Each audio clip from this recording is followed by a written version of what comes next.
नमस्कार दोस्तों, आपका स्वागत है आज की ताजा और महत्वपूर्ण खबरों में। वहीं केंद्रीय मंत्री रामविलास पासवान का निधन, आज देश में रहेगा राजकीय शोक। वहीं बंगाल में आगजनी और लाठीचार्ज, कार्यकर्ताओं की हत्या के विरोध में सड़क पर उतरी भाजपा। वहीं आईपीएल के मिड सीजन में ट्रांसफर हो सकते हैं ये दिग्गज खिलाड़ी, ये है हर टीम की लिस्ट। वहीं पीएम नरेंद्र मोदी के कैंपेन को मिला बॉलीवुड का जबरदस्त सपोर्ट। वहीं आईपीएल में हैदराबाद ने पंजाब को हराया। वहीं देश में कोरोना वायरस मरीजों की संख्या बढ़कर 68 लाख के पार। और भी बड़ी खबरें जानने के लिए वीडियो के अंत तक बने रहिए हमारे साथ। बस आपसे निवेदन है, कृपया वीडियो को लाइक कर अपने दोस्तों के साथ शेयर करें, साथ ही चैनल को सब्सक्राइब कर घंटी बटन जरूर दबाएं। वहीं पहली बड़ी खबर, केंद्रीय मंत्री रामविलास पासवान का निधन, आज देश में रहेगा राजकीय शोक। जी आपको बता दें कि केंद्रीय मंत्री रामविलास पासवान का गुरुवार को निधन हो गया है। वो लंबे वक्त से बीमार चल रहे थे, जिस वजह से 4 दिन पहले ही दिल्ली के एक अस्पताल में उनके दिल का ऑपरेशन हुआ था। तब से उनकी हालत नाजुक बनी हुई थी। डॉक्टरों की तमाम कोशिशों के बाद भी उनकी जान नहीं बच पाई है और गुरुवार देर शाम अस्पताल में ही उन्होंने अंतिम सांस ली है। वहीं केंद्रीय गृह मंत्रालय ने पासवान के निधन पर राजकीय शोक का ऐलान किया है, जिसके तहत शुक्रवार को देश में जिन इमारतों पर जहां पर राष्ट्रीय ध्वज फहराया जाता है, वहां राष्ट्रीय ध्वज आधा झुका रहेगा। आपको बता दें कि रामविलास पासवान के बेटे चिराग पासवान ने खुद ट्वीट कर इसकी जानकारी दी है। अगली बड़ी खबर, बंगाल में आगजनी और लाठीचार्ज, कार्यकर्ताओं की हत्या के विरोध में सड़क पर उतरी भाजपा। जी आपको बता दें कि पश्चिम बंगाल में भाजपा कार्यकर्ताओं की हत्या के खिलाफ आज पार्टी सड़क पर उतरकर ममता सरकार के खिलाफ प्रदर्शन कर रही है। राजधानी कोलकाता में जगह जगह कार्यकर्ताओं द्वारा राज्य सरकार के खिलाफ प्रदर्शन किया जा रहा है। भाजपा कार्यकर्ता बड़ी संख्या में ना बनना चलो आंदोलन कर रहे हैं और सचिवालय की तरफ बढ़ रहे हैं। भारतीय जनता युवा मोर्चा के अध्यक्ष तेजस्वी सूर्या ने कहा है कि यह लोकतंत्र के लिए काला दिन है। दिन दहाड़े लोकतंत्र और संवैधानिक अधिकारों की हत्या ममता बनर्जी सरकार द्वारा की गई है। देश की सबसे भ्रष्ट सरकार पश्चिम बंगाल में है। राज्य में सिंडिकेट और कटमनी गवर्नमेंट की वजह से बेरोजगारी बढ़ रही है। संरक्षण में जिस तरह की उद्दंडता, अराजकता और खून खराबा हो रहा है, वो निश्चित तौर से किसी भी लोकतांत्रिक सिस्टम को शर्मसार करता है।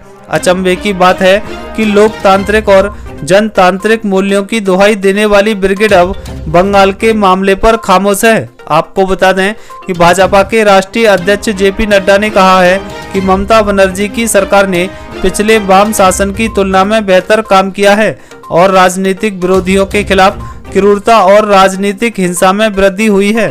बंगाल उसके प्रशासन के तहत जल रहा है, जो हिंसक तत्वों का संरक्षण करता है।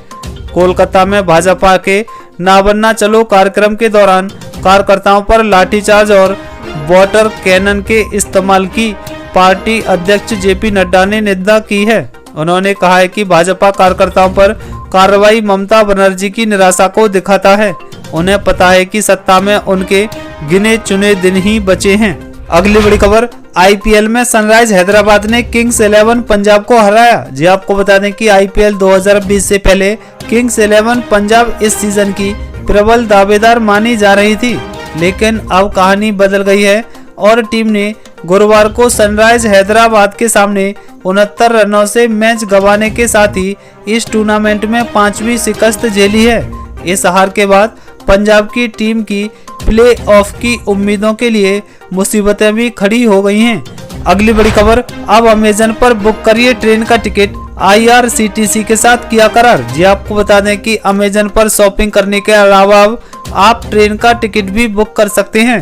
अमेजन ने Indian railway catering and tourism corporation IRCTC के साथ टिकटों की बुकिंग को लेकर एक करार किया है। शुरुआत में अमेजन टिकटों की बुकिंग पर सर्विस चार्ज और पेमेंट गेटवे ट्रांजैक्शन चार्ज को माफ कर दिया है। रेलवे टिकट बुकिंग लॉन्च के साथ ही अमेजन ने अलग से ही ट्रैवल कैटेगरी के लिए एक पेज बनाया है, जहां कस्टमर फ्लाइट्स, बस और ट्रेन के टिकट्स बुक कर सकते हैं। अमेजन से पहली बार ट्रेन टिकट बुक करने वालों को कैशबैक ऑफर भी किया जा रहा है। इसके ऐप पर टिकट बुकिंग के अलावा ग्राहक सभी ट्रेनों में सीट की उपलब्धता, कोटा वगैरह भी देख सकेंगे। अगली बड़ी खबर, कश्मीर में शुरू हुआ पहला ऑर्गेनिक मार्केट, पौष्टिक सब्जियां खरीदने जुटने लगी भीड़। जी आपको बता दें कि दुनिया भर में इस वक्त ऑर्गेनिक फूड की मांग लगातार बढ़ती जा रही है। इसी के चलते कश्मीर कृषि विभाग ने पहली बार श्रीनगर में ऑर्गेनिक बाजार की शुरुआत की है, जिसमें सिर्फ ऑर्गेनिक सब्जियां और फल बेचे जाएंगे। ये बाजार कृषि कार्यालय में लगाया जा रहा है और शुरुआत में कुछ ही दिनों में लोगों की भीड़ यहां जुटने लगी है। अगली बड़ी खबर, पीएम नरेंद्र मोदी के कैंपेन को मिला बॉलीवुड का जबरदस्त सपोर्ट, सलमान समेत कई सेलेब्स ने किए ट्वीट। जी आपको बता दें कि कोरोना वायरस के प्रति लोगों में जागरूकता फैलाने के उद्देश्य से प्रधानमंत्री नरेंद्र मोदी ने unite to fight corona campaign शुरू किया है, जिसे बॉलीवुड सेलिब्रिटीज का भारी समर्थन मिल रहा है। सलमान खान समेत कई सेलेब्स ने इस कैंपेन के तहत ट्वीट करके सामाजिक दूरी बनाए रखने और मास्क पहनने की अपील की है। आपको बता दें कि कोरोना वायरस पैंडेमिक ने साल 2020 में बहुत तगड़ा झटका दिया है। फिल्म इंडस्ट्रीज पर भी इसका व्यापक प्रभाव पड़ा है। कई लोग बेरोजगार हो गए। शुरू से ही सभी सेलिब्रिटीज कोरोना वायरस के खिलाफ जागरूकता अभियानों का हिस्सा बनते रहे हैं। अब एक बार फिर पीएम की अपील पर बॉलीवुड इस अभियान से जुड़ा है। गुरुवार को कई सेलेब्स ने पीएम के ट्वीट को रीट्वीट करके अपना समर्थन जताया है।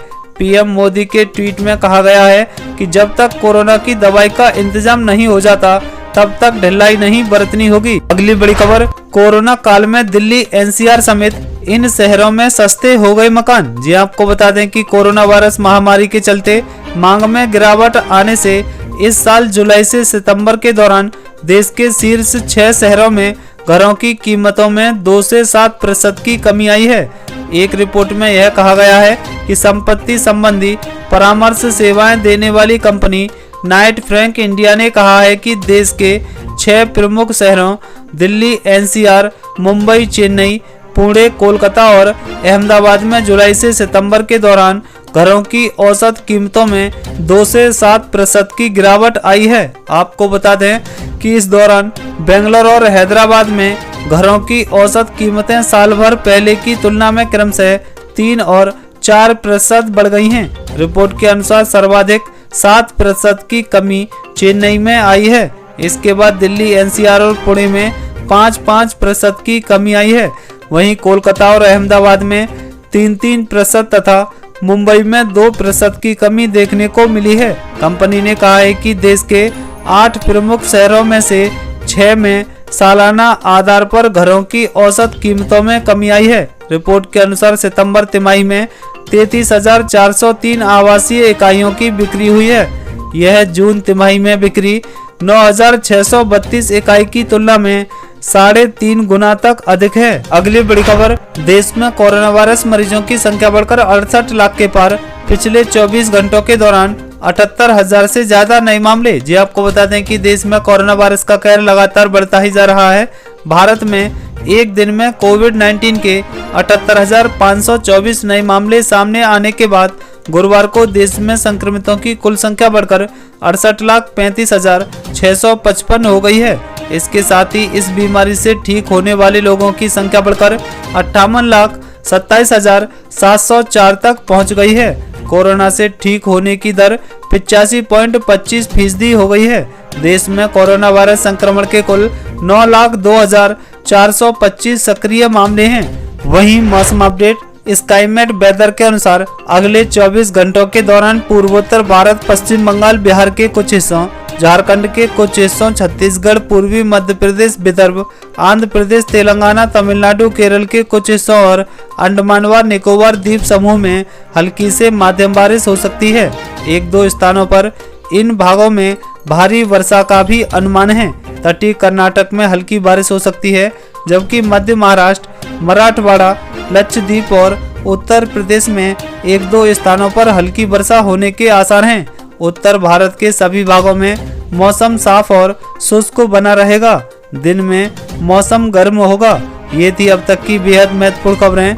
दोस्तों, वीडियो को लाइक कर अपने दोस्तों के साथ शेयर करें। साथ ही चैनल को सब्सक्राइब कर घंटी बटन जरूर दबाएं। वहीं जल्द मिलते हैं अगले अपडेट के साथ। तब तक के लिए जय हिंद, जय भारत।